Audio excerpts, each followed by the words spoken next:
Hmm.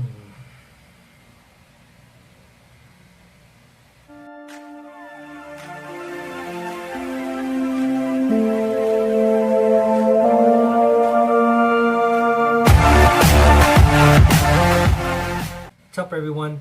My name's Eric, and today we're going to talk about the Adidas Prophere.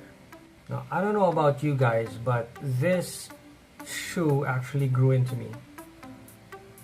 First, I thought that it was so weird because it was so huge and so bulky. It's just, not for me. It's like wearing a freaking boat on your feet, and it's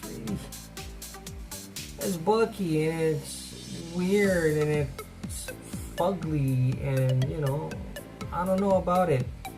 But after a while, I'm not sure. I think this originally came out early this year or late last year, but when I first saw these, I'm like, oh man, these are not for me. And here I am with my first pair. I freaking like it. Now, you guys probably own one of these already. You probably have several pairs of this. You probably love them. Me, I'm just starting to love them, so please bear with me. About a month ago, I actually posted on Instagram asking people to help me choose between two shoes, whether it was the Prophere or the Adidas Sobocol. There was actually some people who actually replied Prophere. There were some people who actually replied Sobocol. The Propheres actually won it, and I actually wanted the Prophere more. And in that picture, actually was wearing or actually had on my feet the Adidas Prophere Dragon Ball Z collaboration, which was I think the character Cell. Now, unfortunately, I am not a Dragon Ball Z fan, and I just didn't dig it. I like the colorway, but it doesn't mean anything to me being a Dragon Ball Z collaboration. There's no story behind it, so I just kind of let it go. And aside from that, this actually costs retail for 6,000 pesos.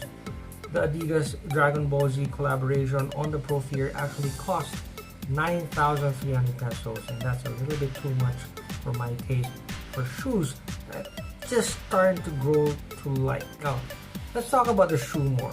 You probably own some of these already.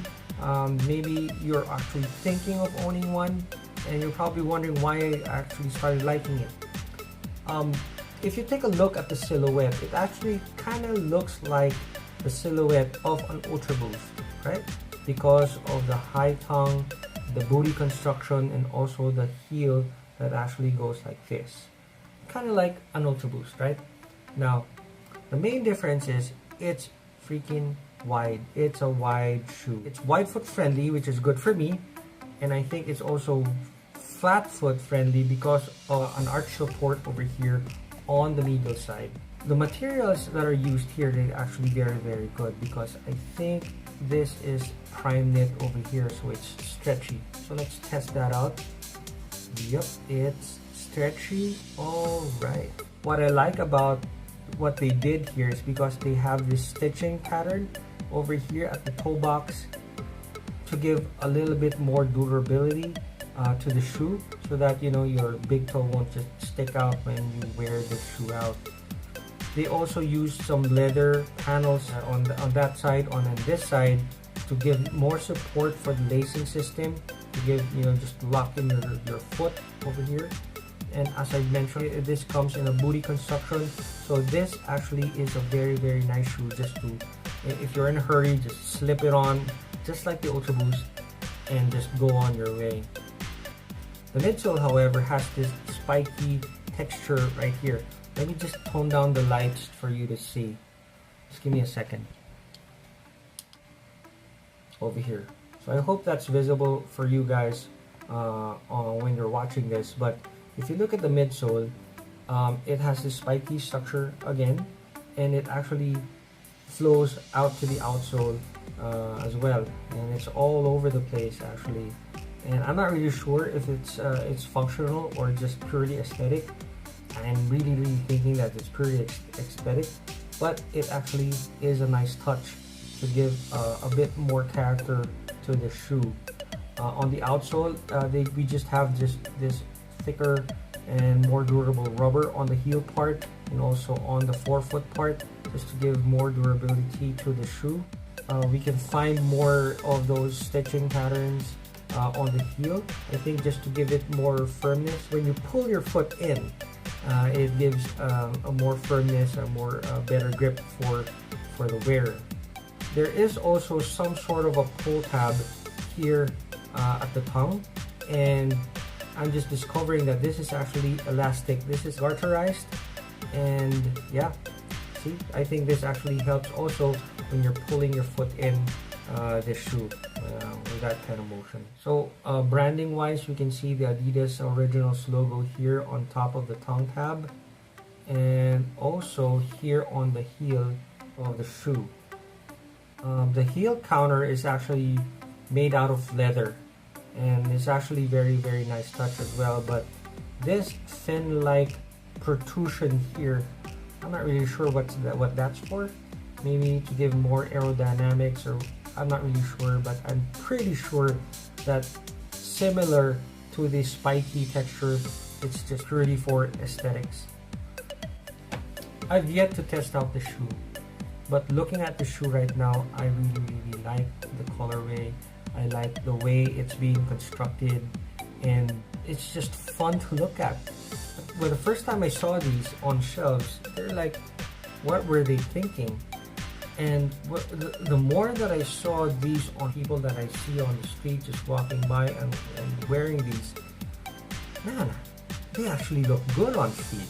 So I couldn't really help it, and here I am eating my words, eating what I said, and I'm really liking the shoe right now, and I'm really excited to try these on, and hopefully during the week or the next weekend I can actually try these on and just give them a whirl around town. So I guess it's a proper congratulations to Adidas. Thank you very much for convincing me to buy this shoe, even though that you actually didn't do anything about it. I think this is a bold step for Adidas, because this shoe actually does not have any of their latest technologies except for Prime Knit. It does have the Prime Knit upper, but it doesn't have the Boost sole. It's not even bounce. It's not even anything.